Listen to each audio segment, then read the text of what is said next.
السلام علیکم جی۔ وعلیکم السلام ورحمۃ اللہ وبرکاتہ۔ میں حاجی عاصم لاہور سے بول رہا ہوں۔ گزارش یہ ہے کہ آج کل جو بھکاری بھیک مانگ رہے ہیں اور وہ ایک نعت شریف لگا لیتے ہیں چھوٹے سے مائک پر یا چھوٹا سا وہ لاؤڈ سپیکر لگا کر مارکیٹوں میں بازاروں میں گھومتے ہیں، یقیناً وہ بہت اچھی اور بڑی بڑی پیاری اور بڑے بڑے اچھے نعت خانوں کی نعتیں لگاتے ہیں۔ میں یہ پوچھنا چاہتا ہوں کہ کیا یہ جائز ہے؟ یہ ایک باقاعدہ پیشہ ہے گداگری۔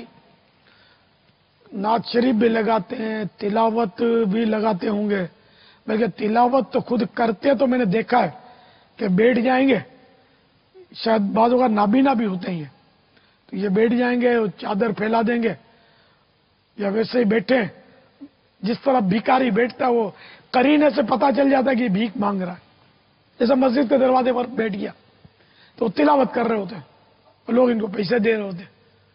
تو ایک تو یہ کہ جو کمانے پر قادر ہے اس کے باوجود بھیک مانگتا ہے،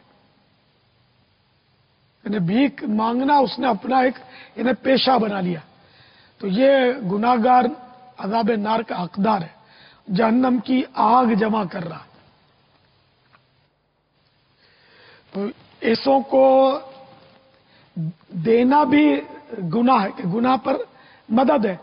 اب تلاوت یا نعت شریف کو اس طرح کیش کروانا، نعوذ باللہ، یہ تو بہت بری بات ہے۔ تو اس سے بھی بچنا ہوگا اور بھیک مانگنے سے بھی بچنا ہوگا کہ جو اس طرح بغیر اجازت شرعی بھیک مانگتے ہیں نا، تو یہ اپنے لیے انگارہ مانگتے ہیں، آگ مانگتے ہیں، اب چاہے کم مانگے چاہے زیادہ۔ واللہ تعالی اعلم ورسولہ اعلم عز وجل وصلی اللہ تعالی علیہ وآلہ وسلم۔ صلو علی الحبیب صلی اللہ تعالی علی محمد۔ مجھے اپنی اور ساری دنیا کے لوگوں کی اصلاح کی کوشش کرنی ہے۔